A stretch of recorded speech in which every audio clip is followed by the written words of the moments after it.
यथा ब्रजगोपिकानां जयांचे केलिया स्मरण होय सकळ विद्यांचे अधिकरण तेची वंदू श्रीचरण श्रीगुरूंचे ते नमस्कारोनी आता विश्वमौली श्री ज्ञानोबरायांच्या कृपेने श्री नारद भक्ती सूत्र या ग्रंथाच्या चिंतनामध्ये आपण 21व्या सूत्रापर्यंत आलेलो आहोत। यथा ब्रजगोपिकानां भक्ती कशी करावी या संबंधीचं उदाहरण या सूत्रामध्ये महर्षी श्री नारदांनी दिलेलं आहे। भक्ती अंतःकरणामध्ये दृढ झाली ही कशी ओळखायचं या संबंधीची काही लक्षणं पाठीमागच्या सूत्रांमध्ये सांगितलेली आहेत। पूजादिषु अनुरागः इति पाराशर्यः, कथादिषु इति गर्गाचार्याः, आत्मरत्य विरोधेन इति शांडिल्यः। आणि शेवटी नारदांनी आपलं मत सांगितलेलं आहे की नारदस्तु तदर्पिता अखिलाचारिता तद्विस्मरणे परम व्याकुलता इति। परमात्म्याला संपूर्ण आपले कर्म समर्पित करून परमात्म्याच्या विस्मरणामध्ये अत्यंत व्याकुळ होणं हे भक्तीच्या दृढतेचं लक्षण आहे, असा विचार इथपर्यंत झाल्याच्या नंतर नारदांनी सांगितले अस्ति एव एवं, अशाच प्रकारचं हे आहे। म्हणजे आम्ही जे सांगितलेलं आहे लक्षण ते असंच आहे, हे निश्चित आहे, याविषयी कसल्याही प्रकारचा वाद नाही। नारदांनी जे आपलं मत सांगितलं त्या भक्तीच्या दृढतेचं जे लक्षण सांगितलं त्या लक्षणासंबंधाने उदाहरण स्वतः नारदांनी दिलंय की परमात्म्याला संपूर्ण कर्म समर्पित करणं, परमात्म्यासाठी सगळी कर्म करणं आणि परमात्म्याच्या विस्मरणामध्ये अत्यंत व्याकुळ होणं हे भक्तीच्या दृढतेचं लक्षण कुठं दिसून येतं? यथा ब्रजगोपिकानां, गोपिकांच्या ठिकाणी हे दिसून येतं। व्रज म्हणजे त्या वृंदावनामध्ये असणाऱ्या ज्या गोपिका आहेत त्यांच्या ठिकाणी जशी भक्ती आहे तशी भक्ती आपल्या अंतःकरणामध्ये प्रकट झाली पाहिजे, असं यथा शब्दाने सूचित केलं आहे। ब्रजगोपिकानां यथा अर्थात ब्रजगोपिकांच्या ठिकाणी ज्याप्रमाणे भक्ती दृढ झालेली आहे त्याप्रमाणे आपल्याही अंतःकरणामध्ये भक्ती दृढ झाली पाहिजे। गोपिका त्यांचं नावच आहे, गोपी गोभिः इंद्रियैः कृष्णरसं पिबन्ति इति गोप्यः। गोपी म्हणजे काय? आपल्या सर्व इंद्रियांनी, मनाने, बुद्धीने, शरीराने, सर्व आपल्या कृतींनी, आचार विचारांनी केवळ कृष्णरसाचंच पान करते, तिला म्हणावं गोपी। अशा त्या गोपिका होत्या। त्यांच्या जीवनामध्ये संपूर्ण कर्म ही परमात्म्याला समर्पित होते। मी हे कर्म केलं अशा प्रकारचा अभिमान आपल्या अंतःकरणामध्ये असता कामा नये। अभिमान झालेला परमात्म्याला आवडत नाही, म्हणून संपूर्ण कर्म आपण भगवंताला समर्पित केले पाहिजे, प्रत्येक गोष्ट। आणि त्याचं विस्मरण झालं तर अत्यंत व्याकुळ आहोत अशा प्रकारचं वाटलं पाहिजे, म्हणजे अत्यंत वाईट वाटलं पाहिजे विस्मरणामध्ये। एक गोपी होती वृंदावनामध्ये, ती भगवान कृष्णासाठी रोज माळा बनवायची। एक दिवस असं झालं की ती मोठ्या मोठ्यानं रडायला लागली। दुसरी सखी तिच्या जवळ गेलेली आहे, तिला विचारलं की तू का रडतेस आज? तिनं सांगितलं मी प्रतिदिन म्हणजे दररोज फुलांची माळा कृष्णासाठी बनवते। जेव्हा नंदनंदन यशोदानंदन भगवान श्रीकृष्ण परमात्मा गायी चारण्यासाठी जायचे वृंदावनामध्ये आणि त्या गोपीच्या घराच्या समोरून जायचे, तेव्हा ती गोपी ती माळ बनवलेली दरवाजामध्ये घेऊन यायची आणि कृष्णाच्या गळ्यामध्ये घालायची। तिनं सांगितलं मी हे रोज कर्म करत होते, ही माझी सेवा सुरू होती, पण आज असं झालं, माळा बनवता बनवता माझ्या सवतीचं मला ध्यान झालं आणि तिच्याविषयी माझ्या अंतःकरणामध्ये द्वेष निर्माण झाला, जलन झाली अंतःकरणामध्ये। आणि ती माळा बनवता बनवता तिचाच विचार मनामध्ये आल्यामुळं ती माळा बनवायचं मी विसरले, तशीच राहून गेली आणि कृष्ण त्या दिवशी दरवाजासमोरून निघून गेला। आज माझ्या हातानं बनवलेली माळ कृष्णाला मला घालता आली नाही आणि म्हणून तिला इतकं वाईट वाटलं, ती रडायला लागली, मोठ्या मोठ्याने आक्रोश करू लागली, आज मी किती मोठं पाप केलं, किती मोठी चूक केली असं तिला जणू वाटत होतं। अर्थात सवती मत्सराने, द्वेषाने अंतःकरणामध्ये जलन झाल्यामुळे तिला आज कृष्णाची माळा कृष्णाला देता आली नाही, ही सेवा करता आली नाही, कृष्णाचं विस्मरण थोड्या काळापुरतं झालं, म्हणून ती आक्रोश करते. याला म्हणायचं तद्विस्मरणे परम व्याकुलता. भगवंताचं कुठल्या तरी कारणाने थोडंसं विस्मरण घडलं तर त्या साधकाला, त्या भक्ताला अत्यंत वाईट वाटतं, व्याकुळ होतो तो. अशी भक्ती गोपिकांच्या अंतःकरणामध्ये होते. एक क्षणभर सुद्धा त्या परमात्म्याला विसरत नव्हत्या. त्यांची सगळी कर्म कृष्णासाठी, त्या शृंगार करायच्या कृष्णासाठी, त्यांचं भोजन सुद्धा कृष्णासाठी, त्यांचं चालणं, बोलणं, हसणं, अलंकार परिधान करणं, सगळ्या गोष्टी कृष्णानं आमच्याकडे यावं. त्यांचं भांडण सुद्धा यशोदेच्या दारामध्ये ते भांडायला जायच्या. कशासाठी? कृष्णाला बघण्याच्या हेतूने. त्यानिमित्तानं कृष्णाचं दर्शन होईल म्हणून त्या भांडण्याच्या निमित्तानं यशोदेकडे जायच्या, कृष्णाकडे जायच्या. भरीला उलंडून रिता करी घट, भरलेला पाण्याचा घडा त्या रिकामा करायच्या आणि कृष्णाला पाहण्याच्या निमित्ताने त्या पुन्हा पाणी आणायचंय म्हणून घराच्या बाहेर पडायच्या. हे सगळं जर आपण पाहिलं तर काय आहे, त्यांच्या सगळ्या कृती ह्या कृष्णासाठी आहेत.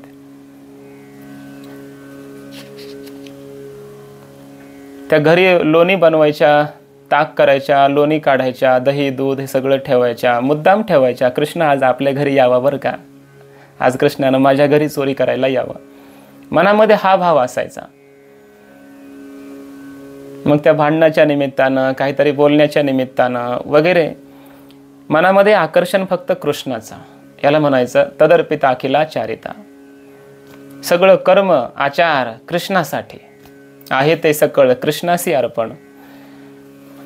यथा ब्रज गोपिका नाम. आणि परमात्म्याच्या विस्मरणामध्ये तर इतक्या व्याकुळ, कधी विस्मरण त्यांना होतच नव्हतं. खरं तर एकदा भगवान श्रीकृष्णानं वंशी वाजवले. त्या गोपींच्या अंतःकरणामध्ये आकर्षण झालं त्या वंशीने आणि संसारातली सगळी कामं त्यांनी सोडली ना आपल्या परमप्रियतम भगवंताकडे त्या भेट घेण्यासाठी धावलेल्या आहेत. कोण कोण काय करत होत्या श्रीमद भागवतामध्ये विस्ताराने वर्णन आलंय. दोहन्त्यः अभिययुः काश्ची दोहम कृत्वा समुत्सुकाः पयोधिश्रित्य संयावनम उद्वारस्या परा ययुः. कोण कोण काय करत होतं? दोहन्त्यः, काही जण गाईचं दूध काढण्यासाठी बसलेल्या होत्या. वंशी ध्वनी कानामध्ये पडली, तिथंच ते दूध काढायचं सोडून दिलं, ते भांड आपटलं खाली, तसंच तिथून तिकडेच निघाल्या. काहींनी काय केलं होतं? दोहम हित्वा समुत्सुकाः. काहींनी दूध ठेवलं होतं चुलीवर तापवण्यासाठी. चुलीवर दूध तर ठेवलं, पण आता उतरायचं स्मरणच नाही राहिलं. तशाच निघाल्या ते वंशी ऐकले की. काही जण भोजन वाढत होते आपल्या सासऱ्याला, आपल्या पतीला, आपल्या घरच्या सदस्यांना ते भोजन वाढत होत्या. हातातलं भोजन तसंच त्या ठिकाणी खाली ठेवलंय. वंशी ऐकल्याबरोबर निघाल्या, त्या वंशीच्या ध्वनीच्या दिशेनं निघाल्यात.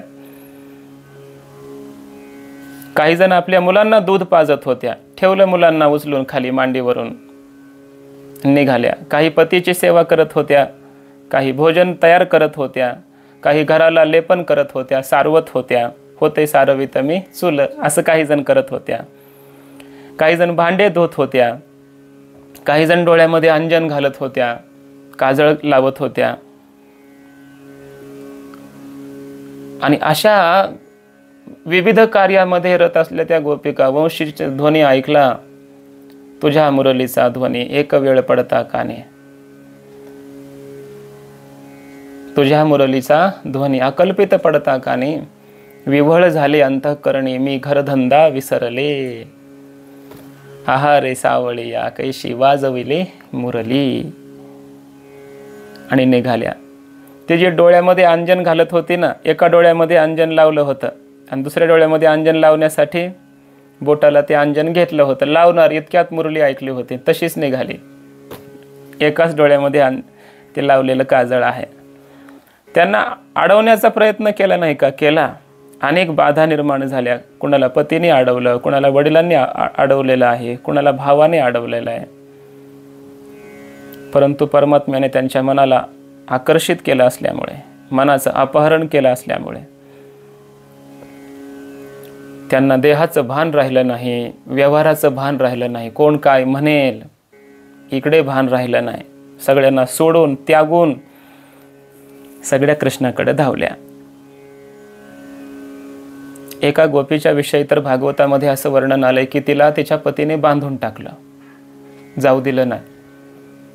त्या गोपीनं सांगितलं, माझं शरीरच तुम्ही बांधून टाकू शकता म्हणे, माझ्या आत्म्याला मनाला तर तुम्ही बांधू शकत नाहीत. म्हणून शरीर तिनं जाग्यावर सोडलं आणि तिचे प्राण परमात्म्याला जाऊन सगळ्यांच्या अगोदर भेटले.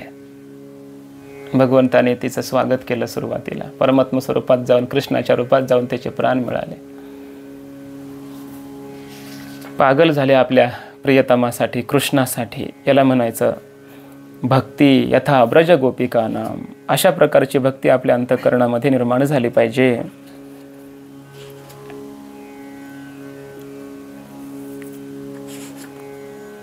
तन्मनस्काः तदालापाः तद्विचेष्टाः तदात्मिकाः तद्गुणानेव गायन्त्यः नात्मागाराणि सस्मरुः. भगवान श्रीकृष्णामध्ये त्यांनी मन लावलेलं आहे, तद्रूप मन झालंय. भगवंताची चर्चा करतात, भगवंताच्या त्या कृतीचं अनुकरण करायच्या. कृष्णासारखाच मी गोवर्धन बघा उचलला असं म्हणायच्या. परमात्म्याच्या स्वरूपाशी समरस होऊन गेलेले आहेत. भगवंताच्या गुणांचं गान करत असणाऱ्या आपल्या शरीराची त्यांना सूध राहिली नाही, सूधबूध राहिली नाही. शरीर, मन, इंद्रिय स्वतःचं विसरून गेल्यात. याला म्हणायचं यथा ब्रज गोपिका नाम. अशी आपली भक्ती असली पाहिजे. भक्ती करत असताना आपलं शरीर, मन आपण विसरलं पाहिजे, परमात्म्याकडे लावलं पाहिजे. एकदा नारदांनी ही गोपिकांची अशी अवस्था बघितली. एक गोपी तर यमुनेच्या त्या वाळवंटामध्ये काठावर बसली, पद्मासन लावून बसलेली आहे. नारद मुनी त्या ठिकाणी आलेत, बघितलं ही गोपी ध्यान लावून बसलेली आहे. आश्चर्य वाटलं त्यांना की वृंदावनामध्ये, गोकुळामध्ये कृष्ण तर फिरतायत सगुण साकार होऊन, ही गोपिका ध्यान कुणाचं करते. मोठ्याने अशा विना वाजवला, नारायण नारायण असं बोलले नारदजी. तिला ध्यानातून ती जागी झाली. ध्यान तुटलं, बघते नारद महर्षी आलेत, वंदन केलं त्यांना, नमस्कार केला. नारदांनी विचारलं, ध्यान का करतेस, कुणाचं करतेस, कृष्णाचं ध्यान करतेस का. तिनं सांगितलं, त्या कृष्णाचं नावही घेऊ नका, आमच्या संसारामध्ये मोठा उपद्रव त्याच्यामुळेच आलेला आहे. काय सांगू म्हटले. नारद म्हटले, झालं नेमकं काय, सांग तरी मला. नका नका म्हटले, त्याचं नाव घेऊ नका, आमचा कुठलाच व्यवहार व्यवस्थित होत नाही त्या कृष्णामुळं. काय झालं होतं म्हणे, त्या गोपिकानं एक एक गोष्ट सांगितली. एक दिवस असं झालं, मी सारवत होते. एकाएकीच मला असं वाटायला लागलं की कृष्ण माझ्या जवळ आलेला आहे आणि त्या सारवलेल्या भूमीवरून तो चालायला लागला आणि त्याच्या पायाचे ठसे उमटलेले आहेत आणि मी पुन्हा पुन्हा त्या ठिकाणी सारवत आहे. तो आलेलाही नव्हता. एकदा असं झालं की मी दूध काढायला बसलेले आहे आणि माझ्या मनामध्ये त्याचं सारखं ध्यान लागलं असल्यामुळे मला असं वाटलं की कृष्णच माझ्या शेजारी येऊन बसला आहे, मला दूध मागतोय आणि त्याच्या तोंडामध्ये मी त्या धारा सोडते. सासूबाई बाहेर आल्या, पाहतायत तर हे सगळं दूध खाली भूमीवर सांडायला लागलंय. कृष्ण नाही, कोणी नाही. रागावली मला माझी सासू.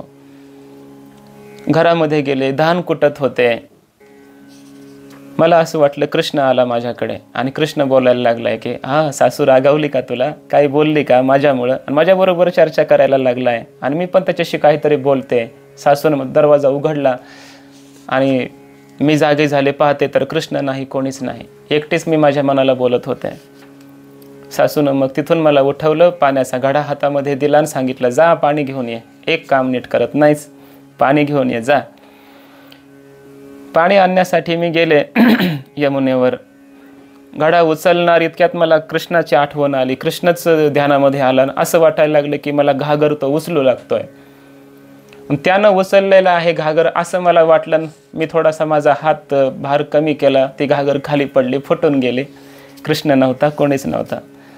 आता मला भीती वाटते, घरी जाऊ तर सासूबाईंना काय सांगू. त्यामुळे मी इथंच ध्यान करत बसले म्हटले. मनातून त्याला काढण्याचा प्रयत्न करते. तुम्हाला जर वाटत असेल की मी कृष्णाचं ध्यान करते, मनात आणण्याचा प्रयत्न करते, तर तुमचं हे चुकीचं आहे. मनातून काढण्याचा प्रयत्न करते मी त्याला. म्हणजे याला म्हणायचं यथा व्रज गोपिकानाम. हे क्षणभर सुद्धा परमात्म्याचं विस्मरण होत नाही. विस्मरण करण्याचा प्रयत्न केला तरी पुन्हा त्या निमित्तानं स्मरणच होत राहतं. अशी भक्ती असावी. हे सगळं ऐकलं नारदांनी. नारदांच्या नेत्रातून अश्रूच्या धारा व्हायला लागल्यात. नारदांनी वर्णन केलंय त्या गोपीचं. प्रत्याहृत्य मुनिः क्षणं विषयतो यस्मिन् मनोधित्सते बालेयं विशेषु धित्सति ततः प्रत्याहरन्ति मनः यस्य स्फूर्तिलवाय हन्त हृदये योगी समुत्कण्ठते मुग्धेयं किल तस्य पश्य हृदया निष्क्रांतिमाकांक्षति. नारदांनी वर्णन केलंय. मुनिगण, ऋषी मुनी काय करतात? यम, नियम, आसन, प्राणायाम, ध्यान, धारणा, योग वगैरे करून प्रयत्नपूर्वक विषयांपासून आपल्या मनाला आवरून धरून, इंद्रियांना आवरून धरून त्या श्रीकृष्णामध्ये एक क्षणभर तरी आपलं मन स्थिर व्हावं यासाठी प्रयत्न करतात. आणि त्या कृष्णापासून आपलं मन काढण्यासाठी ही गोपी प्रयत्न करत आहे आणि विषयामध्ये लावण्याचा प्रयत्न करते. काय धन्य आहे ही गोपी, काय हिची अवस्था आहे. नेत्रातून अश्रूच्या धारा वाहत आहेत नारदांच्या तिची ही अवस्था बघून. मनात आणण्यासाठी सगळे योगी जपी तपी संन्यासी प्रयत्न करतात आणि ही गोपी मनातून काढण्याचा प्रयत्न करते. सगळे योगी जपी तपी विषयापासून मनाला आवरण्याचा प्रयत्न करतात, कृष्णाकडे लावण्याचा प्रयत्न करतात, आणि ही गोपी कृष्णाकडून मन काढून विषयात लावण्याचा प्रयत्न करते. काय भक्ती आहे यांची. आणि तरी कृष्ण यांच्या मनातून जात नाही. हृदय बंदी खाना केला आत विठ्ठल कोंडीला. श्रीमद भागवतामध्ये असं वर्णन केलंय. उद्धवजी म्हणतायत, वंदे नंद व्रजस्त्रीनाम पादरेणुम अभीक्षणशः यासाम हरिकथोद्गीतम पुनाती भुवनत्रयम. आमच्या नंद बाबांच्या त्या व्रजभूमीमध्ये राहणाऱ्या ज्या गोपी आहेत, त्या गोपिकांच्या चरणाची एखादी धुळी, एखादा रजकण पुन्हा पुन्हा पुन्हा माझ्या मस्तकाला लागावा आणि त्या चरण रजांना मी पुन्हा पुन्हा पुन्हा वंदन करतो. कारण त्या गोपिकांच्या द्वारा भगवान श्रीकृष्णाने गायलेली हरिकथा, या गुणकथा, लीला कथा त्रैलोक्याला पावन करतायत. पुनाती भुवनत्रयम. म्हणून त्या गोपिकांच्या चरणाची धूळ माझ्या मस्तकाला लागावी एवढीच माझी अपेक्षा आहे. गोपिकांच्या अंतःकरणामध्ये जे भगवंताविषयी प्रीती होती ती तदीयता या रूपाने नव्हती. आम्ही त्या कृष्णाच्या आहोत ही अशी भक्ती त्यांची नव्हती. मग ते असं मानतही नव्हते. त्यांची भक्ती कशी होती? मदीयता. कृष्ण माझा आहे, आम्ही त्याचे आहोत की नाही त्याला माहिती ना, आहे की नाही. आम्ही सर्व गोपिका कृष्णाच्या आहोत की नाही हे आम्हाला काय माहिती, हे त्याला माहिती. पण आम्हाला हे माहिती आहे कृष्ण आमचा आहे, हे तर आमच्या हातात आहे. पण कृष्णांच्या गोपीच्या अंतःकरणातली जी भक्ती होती ती मदीयता. कृष्ण माझा आहे, कृष्ण माझा आहे. प्रत्येकीला वाटायचं कृष्ण माझा आहे, माझा कृष्ण देखीला काय कोणीतरी सांगा गे सांगा, असं प्रत्येकीला वाटायचं. त्यांना ही अपेक्षाही नव्हती कृष्णाने आम्हाला माझं म्हणावं, आम्ही कृष्णाच्या व्हाव्या, हे त्यांना अपेक्षा नव्हती. कृष्ण माझा आहे एवढीच अपेक्षा. याला म्हणायचं एकतर्फी प्रेम. भले कृष्णाने आम्हाला स्वीकारलं नाही तरी चालेल, माझं नाही म्हटलं तरी चालेल, आम्ही त्याला मात्र माझंच म्हणणार, आम्ही त्याला माझंच म्हणणार, आमचंच म्हणणार, असं प्रेम असावं. याला म्हटलं जातं यथा व्रज गोपिकानाम. अशी अंतःकरणामध्ये परमात्म्याविषयीची प्रीती, भक्ती, साधना असली पाहिजे. यासाठी नारदांनी असं उदाहरण दिलंय गोपिकांचं.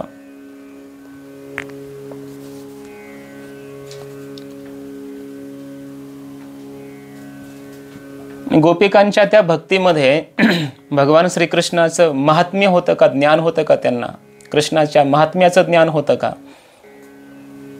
कारण त्या भक्ती जरी करत असले तरी त्यांची ती भोळी भक्ती होती का? मग फक्त भावभक्ती होती का? त्या भक्तीमध्ये कृष्णाचा महिमा त्यांना कळत होता की नाही? नारदांनी उत्तर दिलंय, न तत्रापि महात्म्य ज्ञान विस्मृत्यापवादः. पुढचं सूत्र आहे 22. तत्रापि त्या गोपिकांच्या अंतःकरणामध्ये महात्म्य ज्ञान विस्मृती अपवादः न, कृष्णाच्या महात्म्याच्या ज्ञानाच्या विस्मृतीचा कलंक नाही. इथे अपवाद शब्दाचा अर्थ आहे कलंक, दोष. म्हणजे भक्तीमध्ये आपल्या भजनीय तत्वाचं महिमान माहिती असलं पाहिजे. महिमा जर माहिती नसेल तर ते भक्तीमध्ये श्रेष्ठता राहत नाही, भक्तीमध्ये भाव राहत नाही. काय आहे, नियमच आहे. जेव्हा महिमा कळतो तेव्हा अंतःकरणामध्ये भाव प्रकट होतो. जोपर्यंत माऊलींचा महिमा माहिती नव्हता तोपर्यंत जगाने माऊलींना त्रासच दिला. जेव्हा भिंत चालवली हा महिमा कळाला, पितरांना जेव घातलं हा महिमा कळाला, रेडा बोलवला हा महिमा कळाला, मग जग धावलं माऊलीच्या चरणाकडे. महिमा कळाला की भाव वाढतो, श्रद्धा वाढते. मग गोपीच्या अंतःकरणामध्ये इतका भाव होता, एवढं प्रेम कृष्णाविषयी होतं, मग त्यांना कृष्णाचा महिमा कळत होता की नाही? तर उत्तर दिले, कळत होता. भक्तीमध्ये आपल्या भजनीय तत्वाचा महिमा कळाला पाहिजे. तावानेवास्य महिमा ततो जायांश्च पुरुषः. आमचा जो परमात्मा आहे, भजनीय तत्व आहे, कृष्ण आहे, तो परमपुरुष आहे, तो नारायण आहे, जगताचा अधिष्ठान आहे, साक्षी आहे, आत्मा आहे, ब्रह्म आहे. ते असं ज्ञान असलं पाहिजे. त्या गोपींच्या संवादामध्ये असं चिंतन आलं. एक गोपी दुसऱ्या गोपीला म्हणते, शृणु सखी, हे सखी ऐक, कौतुकम एकम मया नंदनिकेतने दृष्टम. मी एक कौतुक पाहिलं, आज एक आश्चर्य पाहिलं. काय आश्चर्य पाहिलं? नंदनिकेतने, त्या नंदबाबाच्या अंगणामध्ये एक आश्चर्य पाहिलं. काय आश्चर्य पाहिलं? तिनं सांगितलं, धुले धुसरित अंगो नृत्यती वेदांत सिद्धांतः. त्या गायींच्या चरणामुळे उडालेली जी धूळ आहे, ती धूळ सगळी अंगावर गेल्यामुळे त्या धुळीने ज्याचं अंग धुसरित झालेलं आहे, असा एक वेदांताचा सिद्धांत नंदबाबाच्या अंगणामध्ये नृत्य करतोय म्हणे. म्हणजे कृष्णच त्या ठिकाणी गायींच्या मागं जो धावतोय, नर्तन करतोय, नाचतोय, तर कृष्ण सामान्य नाही, तर तो वेदांताचा महासिद्धांत आहे, अर्थात ते ब्रह्म आहे. असं गोपींना ज्ञान होतं कृष्णाविषयी. म्हणून नारद महर्षी सांगतायत, न तत्रापि महात्म्य ज्ञान विस्मृत्यापवादः. गोपिकांना कृष्णाच्या महात्म्याचं ज्ञान नव्हतं असं नाही, कृष्णाचा महिमा त्यांना कळत होता. परब्रह्म निष्काम तो हा गवळिया घरी. गवळिया घरी, पण कोण? परब्रह्म निष्काम. साक्षात ते परब्रह्म आहे, हे ज्ञान त्यांना होतं. सच्चिदानंद रूपाय विश्वोत्पत्त्यादि हेतवे तापत्रय विनाशाय श्रीकृष्णाय वयम नमः. हा श्रीकृष्ण कसा आहे? सच्चित आनंद रूपाय असा आहे. अजून कसा? विश्वाची उत्पत्ती स्थिती प्रलय करणारा हा कृष्णच आहे. अजून कसा? आपल्या ठिकाणी असणाऱ्या आदिभौतिक, आदिदैविक, आध्यात्मिक तीनही प्रकारच्या तापांची निवृत्ती करणारा, नाश करणारा हा कृष्ण आहे. अशा कृष्णाला नमस्कार असो असं म्हटलंय. असं कृष्णाच्या महात्म्याचं ज्ञान असलं पाहिजे, देवाच्या महात्म्याचं ज्ञान आपल्याला असलं पाहिजे. जेव्हा त्या गोपी गीतामध्ये वर्णन आलेलं आहे, गोपिका म्हणतायत कृष्ण भेटत नाही, अंतर्धान झालेत, तेव्हा त्या गोपिकांनी कृष्णाचं वर्णन केलंय. गोपी गीत आहे. गोपिका म्हणतायत, देवा आपण कोण आहेत आम्हाला माहिती आहे. न खलु गोपिका नंदनो भवान अखिल देहिनां अंतरात्मदृक् विखन सार्थितो विश्वगुप्तये सखवुदेवान सात्वतां कुले. न खलु गोपिका नंदनो भवान. हे देवा, आपण गोपिका नंदन आहात, यशोदा नंदन आहात, नंदन आहात असं नाही. आम्ही तुम्हाला ओळखलंय. आपण कोण आहात? अखिल देहिनाम अंतरात्मदृक्. जगामध्ये जेवढे जीव आहेत या संपूर्ण जीवांचे तुम्ही अंतरात्मा आहात. विखन सारथे तो विश्वगुप्त ये. अवताराच्या वेळेला ब्रह्मदेवादी संपूर्ण देवांनी तुमची प्रार्थना केली आणि त्यामुळे संसाराचं संरक्षण करण्यासाठी म्हणून तुम्ही या यदुकुळामध्ये अवतीर्ण झाला आहात. आपण प्रकट झाला आहात. आपण महाविष्णू आहात. सख उदेयवान सात्वतां कुले, असे आपण आहात देवा. गोपिकांच्या अंतःकरणामध्ये परमात्म्याचं अज्ञान होतं असं नाही. कारण परमात्मा आपल्या भक्तांना अज्ञानी ठेवतच नाही ना. ज्यांनी खरी भक्ती केली त्यांना परमात्मा ज्ञान देतोच. ध्रुवजींना महात्म्य ज्ञान नव्हतं. 5 वर्षाचे ध्रुवजी आहेत, अरण्यामध्ये गेलेत, भक्ती करतायत, नामस्मरण केलं, ओम नमो भगवते वासुदेवाय. भगवान परमात्मा प्रकट झाले आणि आपल्या ज्ञानमय शंखांनी ध्रुवजींच्या गालाला स्पर्श केला आणि मग त्यांना ज्ञान झालं. मग ध्रुवजींनी भगवंताची त्या ठिकाणी फार मोठी स्तुती केलेली आहे. भगवान आपण कोण आहात? अस्ति नास्ति या दोन्ही भावाच्या अतीत आहात. चित्त अचित, सुख दुःख यांच्या अतीत आहात. आपण सगुण निर्गुण याच्या अतीत आहात. आपण अगुण आहात. सोपाधिक निरुपाधिक या उपाधींच्या आपण अतीत आहात. सर्वत्र ओतप्रोत व्यापक आहात असं यथार्थ ज्ञान झालं.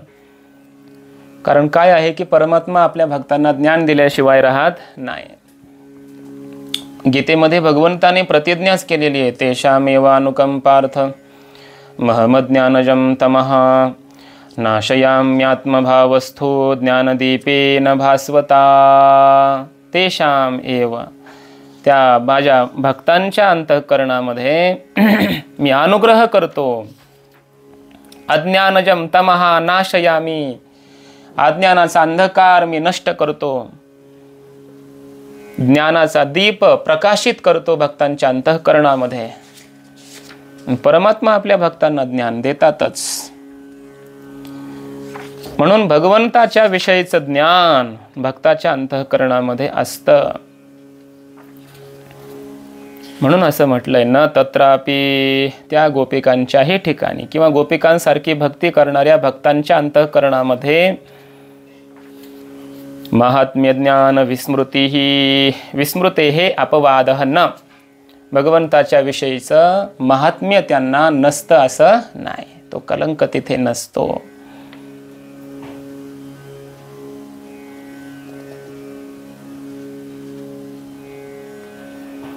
म्हणजे जर हे ज्ञान नसेल तर काय होईल? भगवंताचं महात्म्य ज्ञान नाहीये समजा, भक्ती करतोय भक्त, भोळी साधी भक्ती करतोय, मग ते भक्ती प्रेम कसं असेल? काय होतं मग? त्याचं खंडन नारदांनी केलेलं आहे. महात्म्य ज्ञानाच्या विना परमात्म्याचा महिमा जर समजला नाही आणि भक्ती करतोय त्या भगवंताची, मग ते प्रेम कसं आहे? तद्विहीनम जाराणामिव, 23वं सूत्र आहे.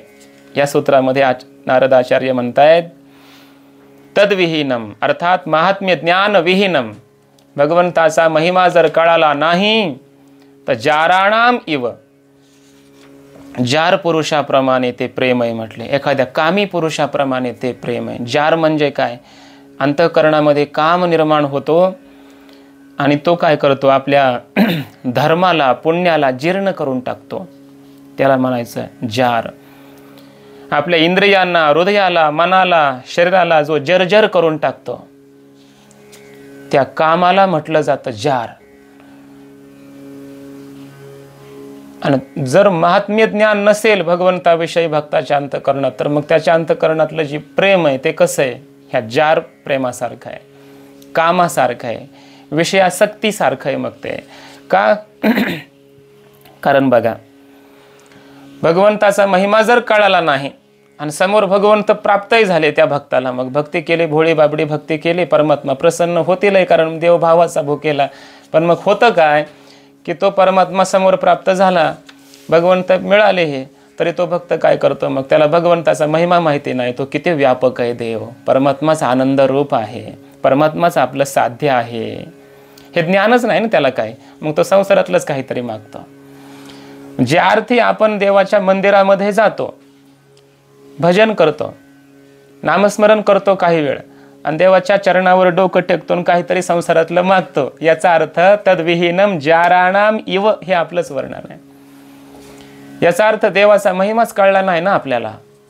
कळला असता तर देवाला म्हटलं असतं, देवा तूच भेटलास, आता जगताचं साध्य तूच आहेस, तुलाच मिळवण्यासाठी सगळे योगी जपी तपी संन्यासी साधना भजन करतायत आणि तूच आम्हाला भेटलास, मग आता काय मागायचं शिल्लक आहे. जगाचा बाप मालकच आपल्या जर हातामध्ये आला, प्राप्त झाला, देव सखा तरी जग अवघे कृपा करे. कारणाची प्राप्ती झाली की कार्य हातामध्ये आहेच आहे ना पूर्ण. कारण विज्ञानात कार्य विज्ञानम हा न्याय आहे. या न्यायाने परमात्माच हातामध्ये आला, प्राप्त झाला, मग जगातलं काय मागायचं शिल्लक राहिलं.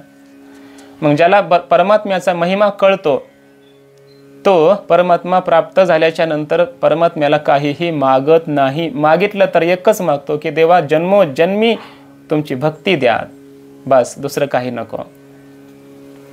प्रल्हादजींनी काय मागितलंय? विष्णू पुराणामध्ये श्लोक आलाय. भागवतात तर काही मागितलंच नाही त्याने. आम्हाला काही मागण्याची इच्छा हो नाही, हेच द्या म्हटले, दुसरं काही नको. पण विष्णू पुराणामध्ये श्लोक आलेला आहे की प्रल्हादजींनी भगवान महाविष्णूंकडे एक मागणी केली. काय? या प्रीतिर विवेकानाम विशेष्वन पायिनी त्वाम अनुस्मरतः सामे विषयान्मा हृदयान्मापसर्पतु. देवा, अविवेकी पुरुषांच्या अंतःकरणामध्ये ज्याप्रमाणे विषयाची आसक्ती निरंतर असते, त्याप्रमाणे तुमची साधना, तुमचं स्मरण चिंतन करणारा मी भक्त, माझ्या अंतःकरणामध्ये तुमच्या विषयीची अशी अखंड प्रीती राहू द्या. मज भाव प्रेम देई प्रीती, दुसरं काही नको देवा. का? कारण भगवंताचा हा महिमा कळाला, भक्तीचा महिमा कळाला की मग संसारातलं मागणं घडत नाही. आणि मागत असेल तर मग परमात्म्याचा महिमा कळाला नाही, आणि परमात्म्याचा महिमा न कळताच भक्ती करत असेल तर नारद म्हणतायत तद्विहीनम जाराणाम इव. त्या प्रेमामध्ये मग विकार असेल, अपूर्णता असेल, काहीतरी मागणं शिल्लक असेल. ते प्रेम, ती भक्ती एखाद्या कामाप्रमाणे होणार, विकारी होणार, आसक्त असेल, आणि त्यामुळे ते मग प्रेम तुमचं जीर्ण होईल, नष्ट होईल एक दिवस. एक व्यवहार, ती भक्ती म्हणजे व्यापार झाला मग एक प्रकारे, खरी भक्ती नाही. का बरं ती खरी भक्ती नाही मग? तद्विहीनम जाराणाम इव असं का? त्याचं कारण सांगितलंय पुढच्या सूत्रामध्ये. नास्ति एव तस्मिंस्तत् सुखसुखित्वम. त्या जार प्रेमामध्ये, जार तुल्य प्रेमामध्ये किंवा परमात्म्याच्या महात्म्य ज्ञानाच्या विना असलेल्या प्रेमामध्ये प्रियतमाच्या सुखामध्ये सुख मानणं सर्वथा नाही. तस्मिंस्तत् सुखसुखित्वम न.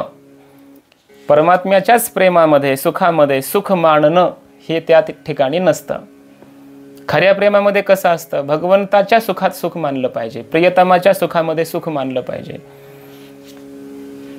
आणि याच्या अंतःकरणामध्ये देवाचा महिमा कळाला नाही, त्यामुळे काय होतं? तो त्याची भक्ती कशी होते मग? कुठल्या तरी स्वार्थासाठी होते. अज्ञानाची भक्ती इच्छिती संपत्ती, तयाची इच्छिती देव कायचा. अज्ञानाची म्हणजे काय? महात्म्य ज्ञान तिथं नाहीये. परमात्म्याचं म्हणजे अज्ञान आहे, आणि अज्ञानाची ती भक्ती असल्यामुळं इच्छिती संपत्ती म्हणजे ती भक्ती काय? स्वार्थासाठी आहे, स्वसुखासाठी केलेली ती भक्ती आहे. आणि स्वसुखासाठी जे प्रेम असतं त्या प्रेमाला प्रेम म्हणत नाहीत. प्रेमात स्वसुख सुखित्व नाही, तत्सुख सुखित्व आहे. प्रियतमाच्या सुखामध्ये सुखी होणं त्याला प्रेम म्हटलं जातं.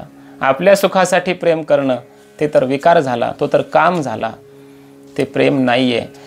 आणि मग महात्म्य ज्ञान नसेल तर स्वसुख सुखित्व असतं. स्वसुखासाठी ती भक्ती होते, परसुखासाठी, प्रियतमाच्या सुखासाठी ती भक्ती होत नाही. म्हणजे मग त्या ठिकाणी खरं प्रेम नसतं, असा याचा अर्थ आहे. सर्वांना ती गोष्ट माहिती आहे ना? एका वेळेला नारद महर्षी द्वारकेमध्ये गेले आणि भगवंताला विचारलं. आपण नेहमी त्या गोपिकांचं वर्णन करता म्हटले, इथं अनेक 16,108 तुमच्या पत्न्या आहेत, त्यांच्यामध्ये महाराणी रुक्मिणी पण आहे. ह्या सगळ्यांना वाईट वाटतं म्हटले. सत्यभामा तर जास्तच नाराज होऊन बसते, दुःखी होतात. तुम्ही जेव्हा जेव्हा त्या गोपिकांचं वर्णन करता त्या तुमच्या राण्या नाराज होतात, दुःखी होतात, त्यांना कष्ट होतं. असं काय त्या गोपिकांच्या प्रेमामध्ये विशेष? भगवान श्रीकृष्णाने सांगितलं म्हणे, देवर्षी आपल्या प्रश्नाचं उत्तर नंतर कधी देतो, पण आत्ता काय झालंय की माझ्या डोक्यात जास्तच दुखायला लागलंय म्हटलं, त्रास होतोय मला, खूपच माझ्या मस्तिष्कामध्ये वेदना होत आहेत. नारदजी म्हटले, मी आत्ता जाऊन एखादा वैद्य घेऊन येतो. देवाने सांगितलं, वैद्य आणणं व्यर्थ आहे म्हणे, आणून काय उपयोग नाही होणार. का? त्यांच्या त्या औषधाने माझा आजार राहणार नाही. नारदजी म्हटले, देवा मग सांगा, तुम्ही तर सर्वज्ञ आहात, कोणतं औषध तुमच्यासाठी मी घेऊन येऊ? देवाने सांगितलं, औषध आहे पण देईल कोण? आणि काय औषध आहे? मी घेऊन येतो ना, मी देतो, सांगा. देवाने सांगितलं, जर माझा एखादा भक्त की जो माझ्यावर प्रेम करतोय, मी त्याच्यावर करतो की नाही माहिती नाही, त्यालाही माहिती नाही, पण माझ्यावर प्रेम करणारा एखादा भक्त जर कोणी या त्रैलोक्यामध्ये असेल कोणीही, तर त्याच्या चरणाची धूळ जर माझ्या मस्तकाला लावली आणि त्याचा लेप दिला तर माझं मस्तक दुखण्याचं लगेच थांबेल म्हणे. हे त्याला औषध आहे. नारदजी फिरले, त्रैलोक्यामध्ये फिरून आले पूर्ण. नारदजी जायचे, कोणी ऋषी मुनी तपश्चर्या करताना म्हणे, भगवान कृष्णाचं दुखतंय. काय दुखतंय? डोकं दुखतंय. औषध काय आहे? आपल्या चरणाची धूळ लागते. त्यांनी म्हणावं, चरणाची धूळ आमच्या आणि देवाच्या मस्तकाला लावायची, मग देवाचं दुखणं राहील, पण आम्हाला नरकात जावं लागेल ना. त्या परब्रह्म असणाऱ्या कृष्णाच्या मस्तकाला ना आमच्या पायाची धूळ कोणीच दिली नाही. त्रैलोक्यात फिरले नारद, वापस आले द्वारकेमध्ये. देवा कोणीच देत नाही, काय करायचं? देव म्हटले, गोकुळात गेलते का? म्हणे, नाही गेलो. ते काय देणार आहे? त्यात अज्ञानी अशा प्रकारच्या सामान्य खेड्यातल्या त्या गोपी तुमच्या, त्यांना काय कळणार आहे ह्या सगळ्या गोष्टी? मोठे मोठे ऋषी मुनी ज्ञानी विद्वान पंडित यांनी दिलं नाही तर त्या गोपिका काय देणार आहेत हे औषध?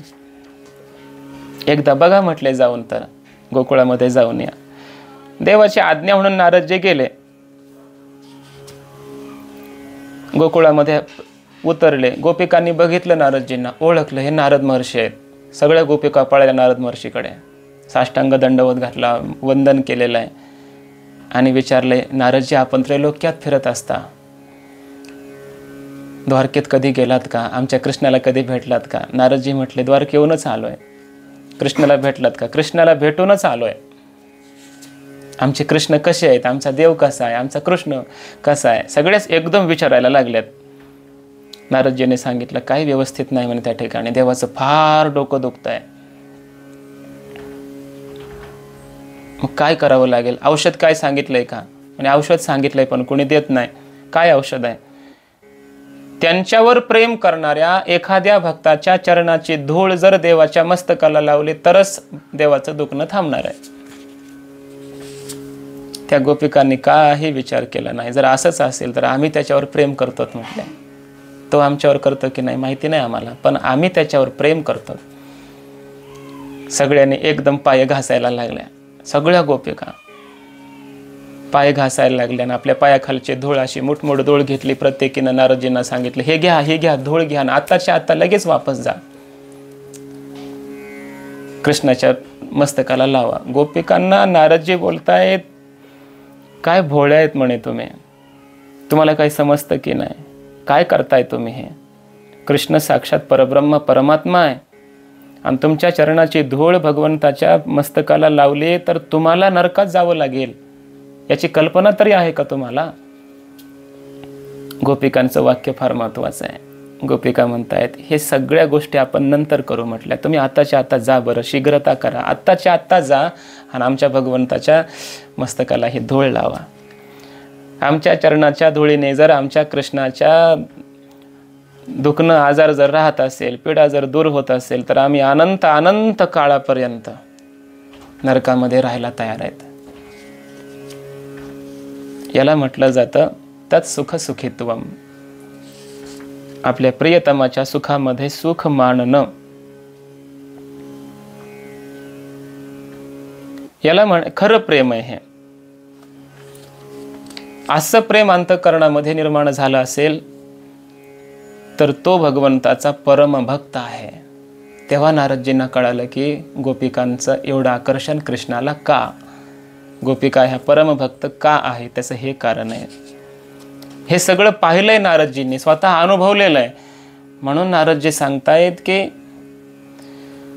तस्मिंस्तत् सुख सुखित्वम, प्रियतमाच्या सुखामध्ये सुख मानणं.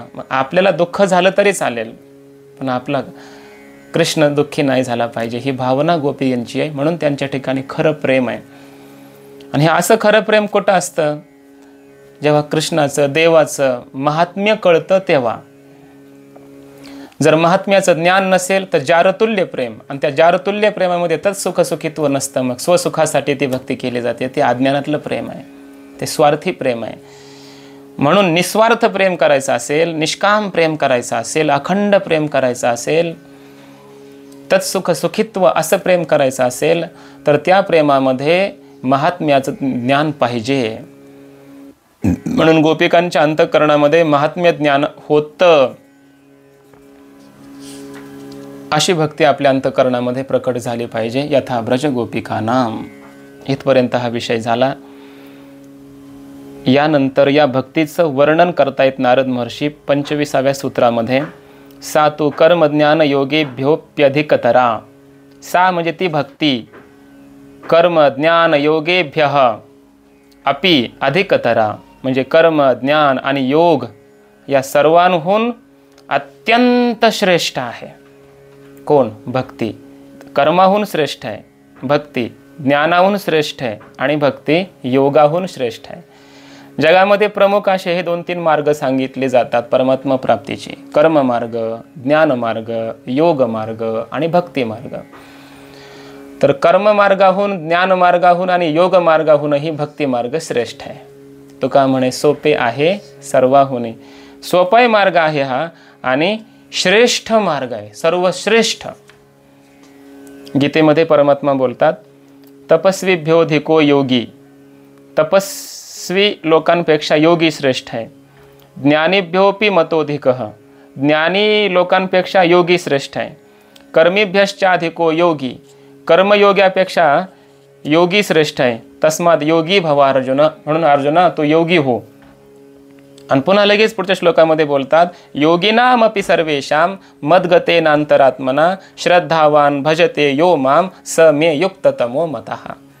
त्या योगी पुरुषांमध्ये सुद्धा, सर्व योगी पुरुषांमध्ये ज्याचं चित्त फक्त माझ्यामध्ये गेलेलं आहे आणि जो माझी अंतःकरणपूर्वक श्रद्धापूर्वक भक्ती करतो, परमात्मा म्हणतात स मे युक्ततमः, तो सर्वात श्रेष्ठ आहे असं माझं मत आहे. म्हणजे भक्ती करणारा, भजन करणारा, प्रेमाने परमात्मा प्राप्तीला निघालेला तो सर्वश्रेष्ठ आहे असं परमात्मा स्वतः गीतेमध्ये बोलतायत.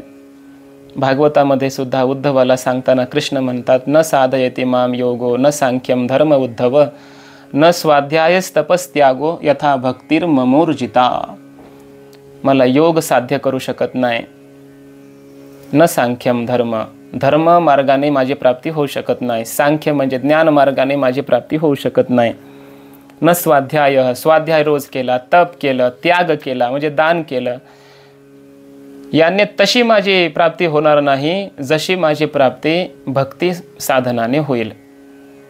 म्हणून भक्तीनेच मी प्रसन्न होतो असं परमात्म्याचं जर म्हणणं असेल.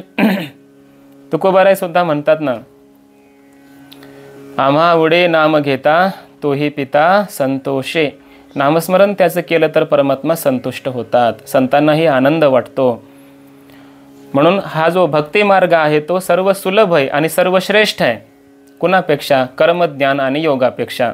इथं कर्म शब्दाचा अर्थ आहे धर्म, यज्ञ यागादी कर्म करणं. त्याने काय होतं? श्रुक, श्रुवा, अन्य ती आहुती सामग्री ह्याच्यामध्येच आपला वेळ निघून जातो. कृती प्रधान आहे, तिथं मंत्र पाहिजे, सगळ्या गोष्टी पाहिजे, त्याच्यामध्ये कठीणता भरपूर आहे. कर्मधर्म नव्हते सांग उण्या अंगे पतन असं असल्यामुळे.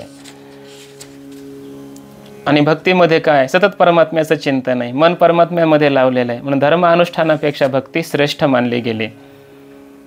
ज्ञानापेक्षा म्हणजे इथं जे ज्ञान आहे ते अद्वैत ज्ञान नाही, अपरोक्ष ज्ञान इथं घेतलेलं नाही आहे. इथं ज्ञान शब्दाचा अर्थ आहे परोक्ष ज्ञान, शास्त्राचं ज्ञान भरपूर मिळवलं, परमात्मा कसा आहे हे सगळं मिळवलं, माहिती आहे. तर या ज्ञानापेक्षा सुद्धा भक्ती श्रेष्ठ आहे. कारण ज्ञानामध्ये काय आहे, ज्ञान भरपूर आहे पण अनुभूती नाही आहे. परोक्ष ज्ञानामध्ये, शब्दज्ञानामध्ये, विद्वत्तेमध्ये, पांडित्यामध्ये. पण भक्तीमध्ये काय, परमात्म्याचं चिंतन केल्यामुळे मन आपलं परमात्म्याशी जोडलेलं आहे. आणि ज्ञानामध्ये काय, त्या शब्दाशी जोडलेलं आहे, वादविवादाशी जोडलेलं आहे, त्या शास्त्राशी मन जुटलेलं आहे. भक्तीमध्ये परमात्म्याशी जोडलेलं आहे. पण भक्तीतून आपण परमात्म्याशी लवकर जोडले जातो. आणि योगामध्ये सुद्धा काय आहे, यम, नियम, आसन, प्राणायाम, धारणा, ध्यान वगैरे, समाधी. आणि हे आत्मप्रधान आहे, जीव प्रधान आहे. कोण? योग. भक्ती ही तत्प्रधान आहे, परमात्म्य प्रधान आहे. त्यामुळे भक्ती ही पुनाती मननिष्ठा श्वपाकानपि संभवात. भागवत सांगतं की भक्ती ही एखाद्या चांडळाला सुद्धा पवित्र करते, शुद्ध करते, त्याचे पाप नष्ट करते. प्रारब्ध सुद्धा मिटवण्याचे सामर्थ्य भक्तीमध्ये आहे. प्रारब्धालाही अभिभूत करण्याचं, दाबण्याचं सामर्थ्य भक्तीमध्ये आहे. म्हणून भक्ती ही सर्व मार्गापेक्षा श्रेष्ठ आहे. म्हणून आमच्या संत महात्म्यांनी या भक्तीचंच वर्णन केलं ना विशेष रूपाने. एक गावे आम्ही विठोबाचे नाम, आणि कापे काम नाही आता, भक्ती पंथ बहु सोपा, पुण्य नागवे या पापा, येणे जाणे खेपा, येणेची एके खंडती. सर्वश्रेष्ठ मार्ग आहे हा भक्ती मार्ग. तेनेची पंथे चालू जाता, न पडे गुंता कोठे काय. बरं ठीक आहे म्हटले, भक्ती हे कर्माहून, ज्ञानाहून, योगाहून, सर्वाहून श्रेष्ठ आहे. कशामुळं? उत्तर दिलंय पुढच्या सूत्रामध्ये, फलरूपत्वात. 26वे सूत्र आहे. का श्रेष्ठ आहे? कारण भक्ती ही फलरूप आहे, फलस्वरूप आहे. म्हणून हे भक्तीचं महात्म्य. अद्वैत सिद्धीचे कर्ते श्री मधुसूदन सरस्वती यांनी गीतेची टीका लिहित असताना असं म्हटलंय सुरुवातीला, प्रामाण्यतोपि निर्णितम कृष्ण महात्म्यम अद्भुतम ये नरा नानुमन्यन्ते ते तु विनिरयगामिनः. सर्व प्रमाणांनी श्रीकृष्णाचा हा अद्भुत महिमा निश्चित होतो. पण तरीसुद्धा एखादा मनुष्य जर हा कृष्ण महिमा जाणत नसेल, मानत नसेल, नरकातच जावं लागेल त्याला. हे भक्तीचं महात्म्य आहे. ही भक्ती आहे, फलस्वरूप आहे भक्ती.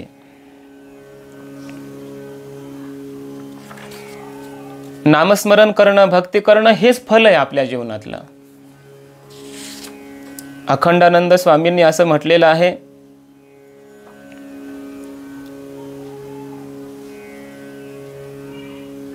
की काहींनी असं मला विचारलं की नामस्मरण तर आम्ही भरपूर करतोय, परंतु त्यात आनंद मिळत नाही, त्याच्याविषयी प्रेम निर्माण होत नाही, काय करावं? परमात्मा प्राप्ती झाल्याचंही दिसत नाही. त्यांना उत्तर दिलेलं आहे,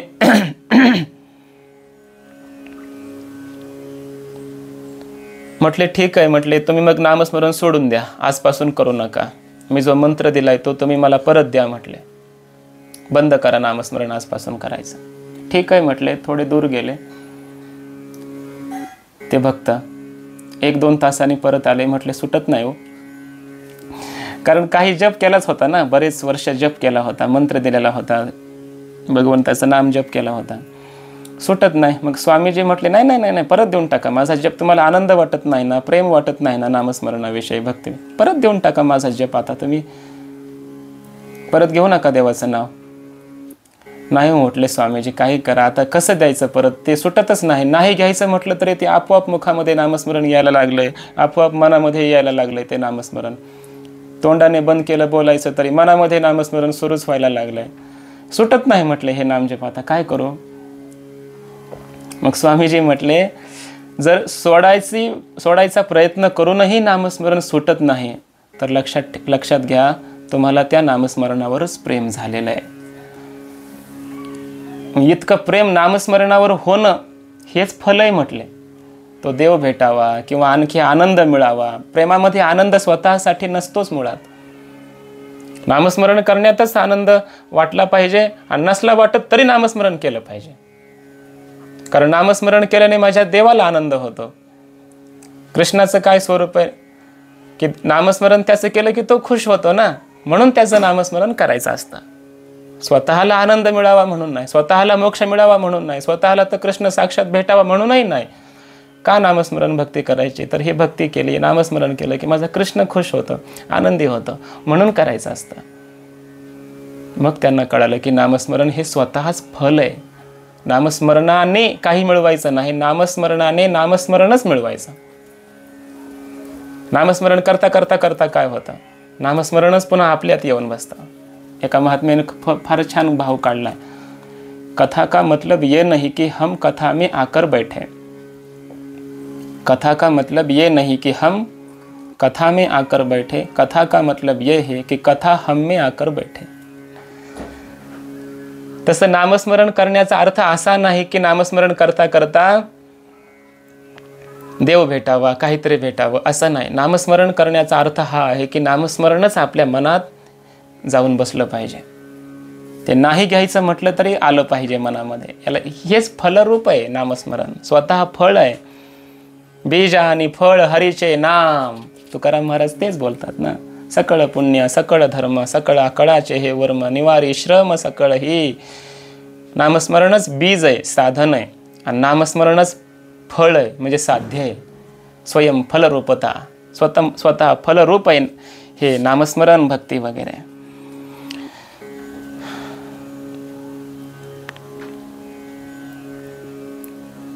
एकदा नारद महर्षी ब्रजभूमीमध्ये आले. हंसदूतामध्ये कथा आलेली एक अकल्पनीय असा आनंद त्यानं त्या ब्रजभूमीतला पाहिला आणि त्या ब्रजभूमीच्याच प्रेमामध्ये पडलेत. कोण? नारदजी मग्न झाले आणि एकाएकीच नेत्रातून अश्रूच्या धारा व्हायला लागल्या. एका गोपीची नजर गेली, दृष्टी गेली नारदांवर आणि ती विचारते, हे देवर्षी आहेत, ब्रह्मपुत्र आहेत, सगळ्या भक्तीचे आचार्य आहेत. त्यांना इच्छा झाली की लगेच भगवत धामापर्यंत जाऊ शकतात, भगवंतापर्यंत पोहोचतात, भगवंताचं केव्हाही कधीही दर्शन करू शकतात, आणि हे या ठिकाणी येऊन रडतायत, असं का? दंडवत प्रणाम वगैरे केला. नारद महर्षींना विचारलेलं आहे तिने की आपण का रडताय महाराज?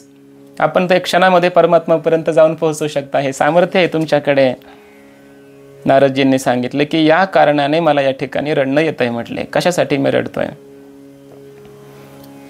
ते म्हणतायत की आतापर्यंत जे जीव मुक्त झाले, आतापर्यंत ज्या जीवांना ज्ञान झालं वगैरे आणि ते मुक्त झाले, ते सगळे भाग्यहीन होते. म्हटले दुर्भागी होते, ते दुर्दैवी होते, कारण त्यांना या ब्रजभूमीचं दर्शन सुद्धा झालं नाही. ब्रजभूमीत ते येऊ शकले नाहीत, त्यांना ब्रजभूमीचं या दर्शन झालं नाही, अगोदरच ते मुक्त होऊन गेले, दुर्दैवी आहेत म्हटले. त्याच्यामुळे मला या ठिकाणी रडणं येत आहे. अशा मुक्तीला काय करायचंय की ज्या मुक्तीमध्ये, ज्या मोक्षामध्ये ब्रजभूमीचा आनंद नाही, इथलं प्रेम नाही, इथली भक्ती नाही. या ब्रजभूमीला मस्तकावर लावण्याचा जो आनंद आहे, तो आनंद त्या मुक्त पुरुषांना नाही भेटला. काय धन्य आहे ही ब्रजभूमी, काय धन्य आहेत या गोपिका. या ब्रजभूमीची ही धन्यता बघून माझ्या नेत्रातून अश्रूच्या धारा वाहत आहेत, असं बोलतायत नारदजी. याला म्हणायचं भक्ती स्वतः कशी आहे? फलरूप आहे. भक्ती स्वतः फलरूप आहे. भक्तीने काही मिळवायचं नसतं, भक्ती स्वतः फलरूप आहे. भक्ती साधना केली आणि एखादा मोक्षाला प्राप्त झाला, त्याचा काय अर्थ आहे? म्हटले भक्ती करून मोक्ष मागत असेल तर ती खरी भक्तीच नाही. प्रीती शब्दाचा अर्थच महापुरुषांनी केलाय तृप्ती. प्रीती म्हणजे काय? तृप्ती. कारण प्रिय तर्पणे असा धातू आहे. प्रिय हा धातू आहे, तर्पण, तर्पण म्हणजे तृप्ती या अर्थाचा. पण प्रीतीमध्येच तृप्ती वाटली पाहिजे, प्रेमातच तृप्ती वाटली पाहिजे. प्रियतमाच्या प्राप्तीमध्ये तृप्ती नाही, मोक्षामध्ये तृप्ती नाही, संसारातलं अन्य काही मिळवण्यामध्ये तृप्ती नाही. तृप्ती कुठे आहे? प्रेमात, भक्तीत, नामस्मरण करण्यात, इथंच तृप्ती आहे. याला म्हटलं जातं फलरूपता. भक्ती ही फलरूप आहे. काय झालं म्हणे? दृष्टांत दिलाय या ठिकाणी. एका राजानं काही सेवक म्हणजे काय जे हे होते, काही चोरी वगैरे केलेले अपराधी लोक, बंदीखान्यात टाकलेले, त्यांना काही कामं लावलेले होते.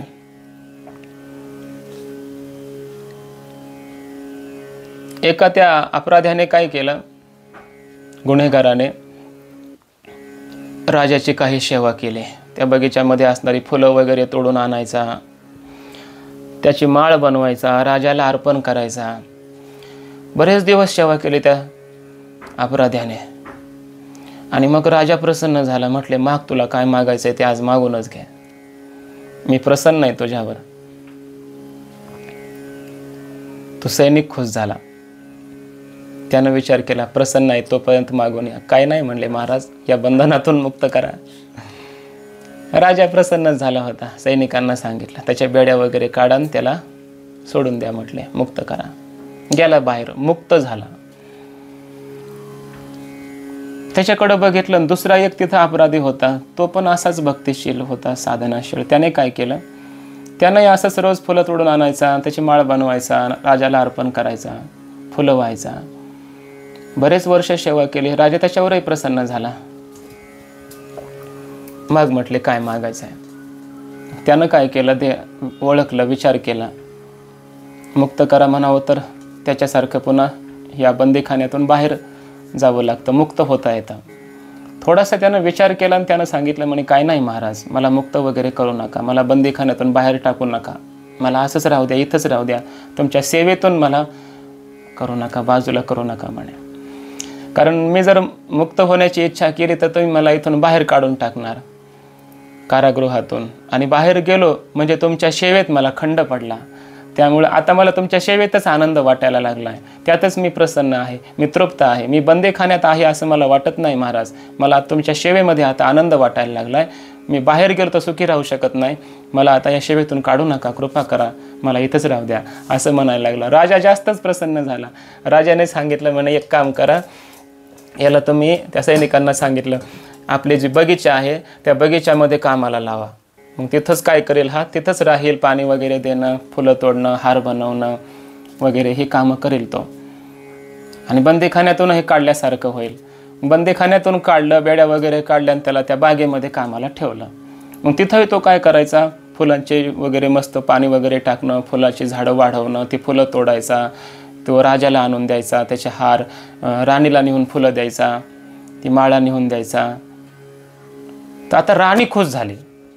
राणी एवढी खुश झाली की आपल्या सेवकांना सांगितलं, म्हणे जा त्या सेवकाला तो फुलं वगैरे घेऊन येतो, त्याला एक काम करा, त्याला बगीच्यातलं काम देऊ नका म्हणे, त्या दरबारातलं काम द्या. आता राजाचा दरबार जो आहे तो संपूर्ण सुशोभित करायचा, माझ्या दरबारामध्ये संपूर्ण फुलं अंतरायची, हे इथलं मधलं काम द्या. अंतःपुरातलं काम दिलं त्याला, जवळचं काम दिलं. स्वामीजींनी सांगितलंय, दृष्टांत संपला. एखादा भक्त भक्ती करतो, साधना करतो, देव प्रसन्न होतो, म्हणतो माग काय मागायचं आहे ते. तो भक्त म्हणतो, काय नाही देवा, मला मुक्त करून टाका संसारातून, मोक्ष मागतो. देव त्याला मुक्त करून टाकतो. तया माझी या सायुज्याची चाड, तरी तेची पुरवी कोड, का सेवा म्हणती तरी आड प्रेम सोयी. याचाच अनुवाद केलाय माऊलींनी.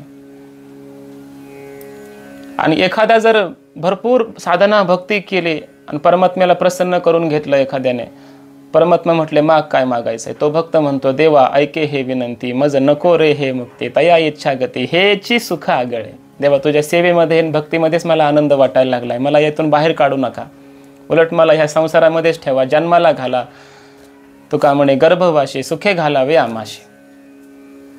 कशासाठी, देवा तुमची भक्ती करण्यासाठी. तो देवाचा लाडका भक्त होतो. मग त्याला आपल्या जवळ ठेवतो, कायम त्याला आपल्या जवळ ठेवतो, आपल्या मस्तकावर घेऊन त्याला फिरतो परमात्मा, त्याचा लाडका होतो. म्हणून भक्तीने काही मोक्ष वगैरे मागायचा नसतो. भक्ती कशी आहे, फलरूपत्वात. भक्ती स्वतः फल आहे, भक्तीने काही मागावं असं नाही. तर भक्तीने भक्तीच मागावी, सेवेने सेवाच मागावी, सेवेसाठी सेवा, भक्तीसाठी भक्ती, नामासाठी नाम. घेईन मी जन्म याजसाठी देवा, तुझी चरण सेवा पांडुरंगा. याला म्हणायचं फलरूपा, अशी भक्ती आहे. म्हणून भक्ती ही श्रेष्ठ आहे. अजून का भक्ती श्रेष्ठ आहे, त्याचं दुसरं कारण सांगितलंय पुढच्या सूत्रामध्ये. ईश्वरस्य अपि अभिमान द्वेषित्वा दैन्य प्रियत्वाच. ईश्वर सुद्धा अभिमानाचा द्वेष करतो. अभिमानाचा अहंकाराचा द्वेष करतो, देवाला अभिमान अहंकार आवडत नाही असा अर्थ. आणि दैन्यप्रियत्वाच्य, जे दीन आहेत भक्त, नम्र आहेत, सेवक आहेत, सेवाप्रिय आहेत, अशा लोकांचं प्रेम भगवंताच्या अंतःकरणामध्ये असतं, म्हणून भक्ती श्रेष्ठ आहे. ज्ञानाचा, कर्माचा, कर्तृत्वाचा अहंकार झाला, देवाला आवडत नाही. आणि भक्तीमध्ये अभिमान नसतो ना. बाकीची साधनं अभिमान उत्पन्न करून देतात. आपण मागे एक दिवस विस्ताराने चिंतन केलेलं आहे. यज्ञ, याग, जप, तप, तीर्थयात्रा, वेदांत, ज्ञान, बाकीची सगळी साधनं काय करतात, कुठेतरी अहंकार निर्माण करून देतात. कर्तृत्वाचा, मोठेपणाचा अहंकार निर्माण करून देतात. आणि हे जे भक्ती साधन आहे, त्या भक्तीमध्ये अहंकार निर्माण होत नाही, कारण याच्यामध्ये सेवेला प्राधान्य. सेवेत काय अहंकार होणार? भक्तीमध्ये अभिमान नाही, बाकीच्या साधनामध्ये अभिमान निर्माण होतो, म्हणून भक्ती श्रेष्ठ आहे. परमात्म्याला अहंकार नाही आवडत, दीनता आवडते.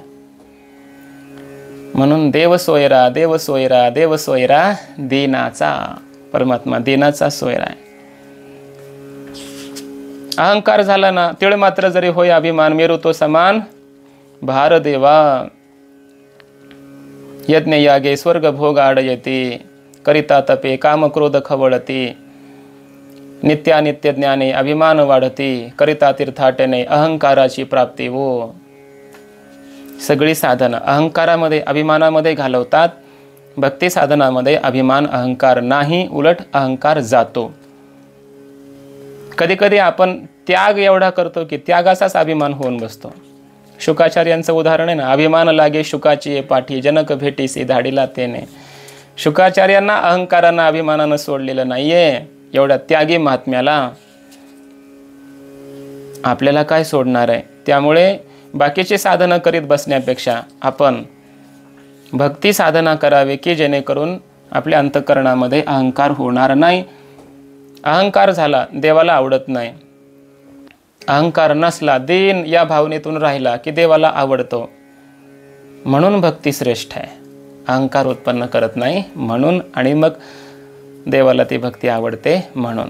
मग ठीक आहे, अशी भक्ती आता आम्हाला प्राप्त झाली पाहिजे. काय करावं? नारद महर्षींनी तिची साधनं सांगितलीत काही सूत्रांमध्ये. पुढे 28वं सूत्र आहे, तस्याः ज्ञानमेव साधनम इति एके. काहींचं असं मत आहे, नारद महर्षी सांगतायत की या भक्तीला प्राप्त करण्याचं ज्ञान हे साधन आहे. ज्ञान प्राप्त झालं की भक्ती प्राप्त होते, म्हणजे महात्म्य ज्ञान असा अर्थ. परमात्म्याच्या महिमेचं ज्ञान असा अर्थ घ्या. परमात्मा कुठे आहे, केवढा आहे, कसा आहे, हे सगळं कळालं. त्याचं कर्तुम अकर्तुम अन्यथा कर्तुम सामर्थ्य कळालं. सर्वज्ञ आहे, सर्वशक्तिमान आहे, स्वतंत्र आहे हे कळालं. सर्व व्यापक आहे हे कळालं. दयाळू आहे, कृपाळू आहे हे कळालं.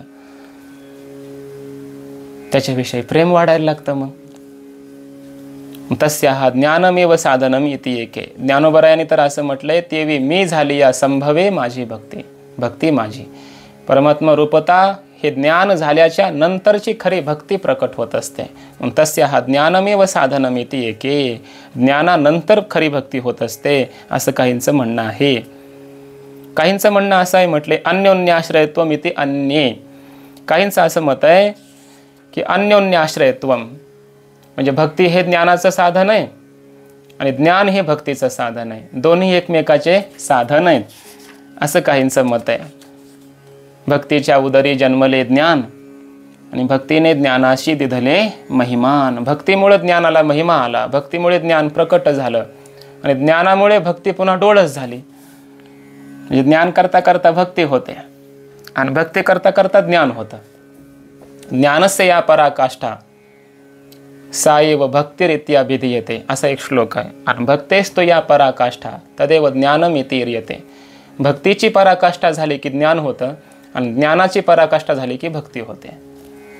त्यामुळे ज्ञान आणि भक्ती खऱ्या अर्थानं दोन्ही काय आहे?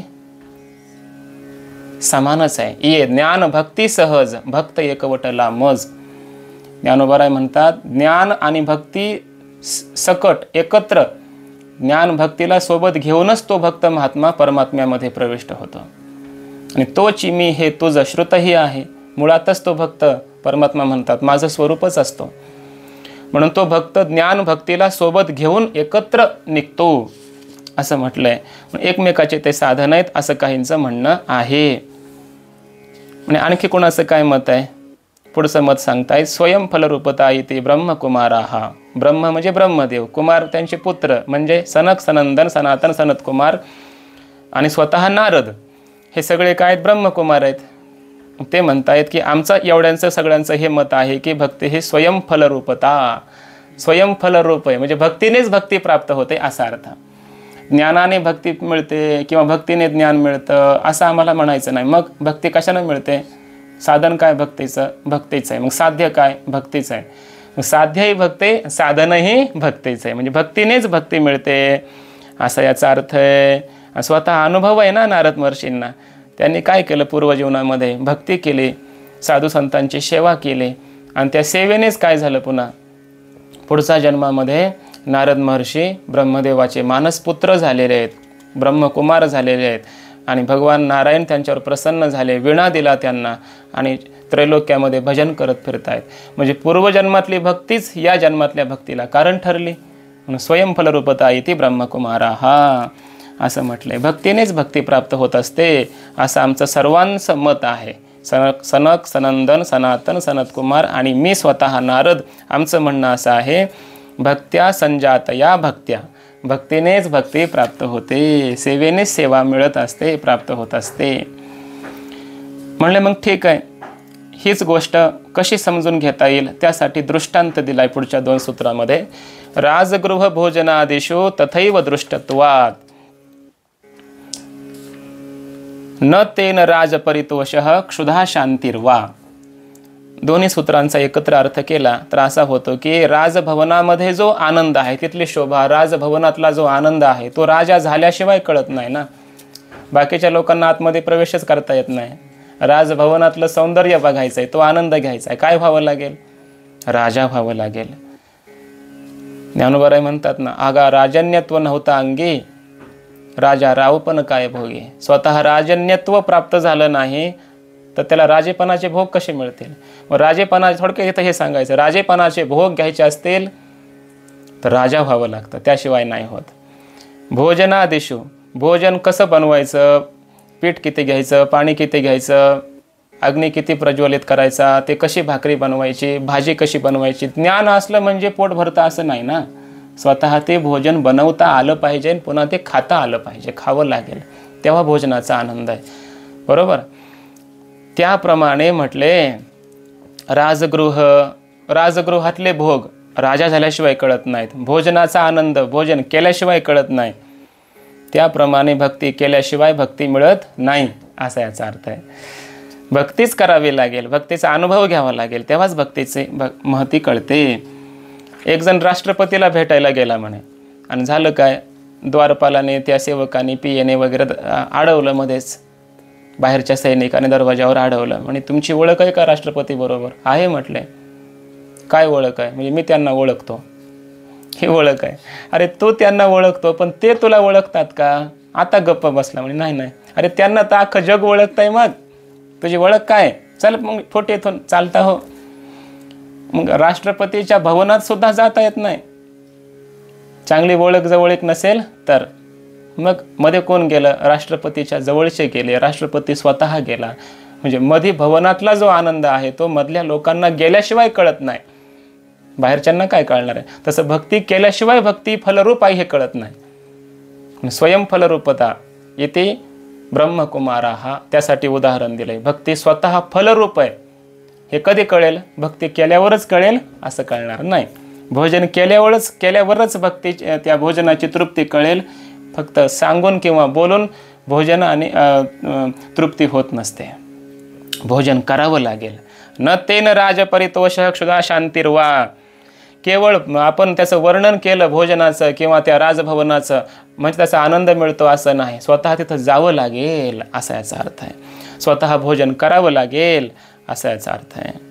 केवळ ज्ञानाने असं राजभवन असतं. आता इथून स्वर्गाचं आपण किती वर्णन केलं, काय उपयोग आहे त्या वर्णनाचा? बोलाची चकडी, बोलाचाची भात, जेवून या कोण तृप्त झाला. वैकुंठाचं वर्णन केलं, ब्रह्मलोकाचं वर्णन केलं अरे तिथं गेलोच नाही, अनुभवच नाही, माहितीच नाही, बोलून फक्त काय उपयोग. तसं नारदांना म्हणायचं आहे, भक्ती म्हणजे ज्ञानाचा विषय नाही. नुसतं ज्ञान सांगितलं, देव एवढा असा तसा, देव व्यापक आहे, सर्वज्ञ सर्वशक्तिमान आहे, कृपाळू आहे, उदार आहे, सगळं देवाचं वर्णन केलं, ज्ञान भरपूर आहे, पण भक्तीच केली नाही तर आनंद मिळत नाही. भक्तीची फलरूपता मान्य करून घ्यायची असेल, कळून घ्यायची असेल तर भक्ती करावी लागेल, स्वतः आचरणात आणावी लागेल, असा त्याचा अर्थ आहे. मग अलीकडे काय झालंय, लोक भक्तीसुद्धा फक्त बोलतात, म्हणजे ज्ञान सांगतात भक्तीचं. भक्ती सांगण्याचा विषय नाही, भक्ती करण्याचा विषय आहे, असं नारदांना या ठिकाणी म्हणायचं आहे. मुमुक्षुने काय केलं पाहिजे मग? तस्मात सायव ग्राह्या मुमुक्षुभिः, मुमुक्षूंकडून या भक्तीचंच ग्रहण केलं गेलं पाहिजे. इथं ग्राह्या म्हटलंय, ज्ञेया म्हटलं नाही, जाणले पाहिजे म्हटलं नाही. भक्ती जाणायचा विषय नाही, भक्ती करायचा विषय, भक्ती ग्रहण करण्याचा विषय. पण मुमुक्षुने काय करावं?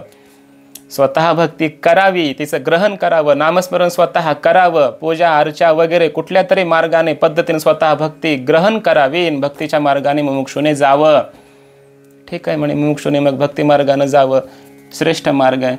ही भक्ती कशाने प्राप्त होईल? व काही साधनं सांगा ना सोपी सोपी. मागे तर सांगितलं तुम्ही, तसे हा ज्ञानम, त्याचं खंडन केलं वगैरे, ज्ञान साधन नाही म्हटले वगैरे. मग साधन काय? भक्तीच भक्तीचं खरं साधन आहे असं सांगितलं तुम्ही. स्वतः भक्ती करावी लागेल. मग ही भक्ती आता करायची कशी?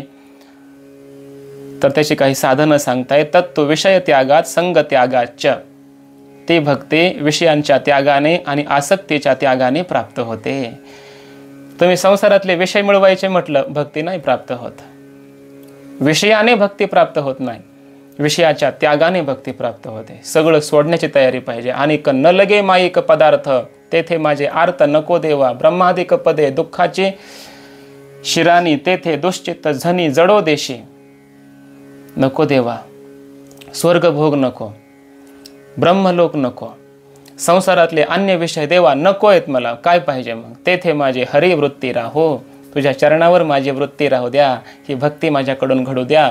म्हणजे सगळ्या जगाचा, त्रैलोक्याचा दिव्य विषय, संसार स्वर्गातले, ब्रह्मलोकातले आणि इहलोकातले दृष्ट विषय, सगळ्या विषयांचा त्याग करण्याची तयारी पाहिजे, तेव्हा भक्ती प्राप्त होते.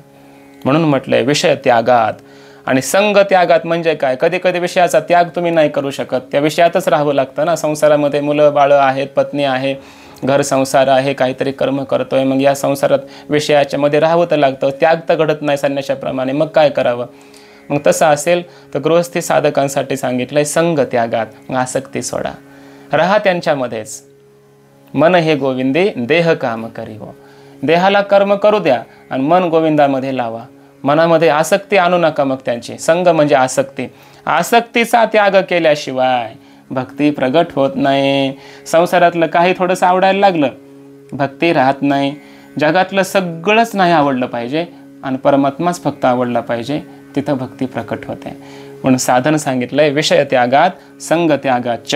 आणखी काही साधनं सांगितलेत. अव्यावृत भजनात, लोकेपी भगवत गुण श्रवण कीर्तनात, हे साधन सांगितलंय.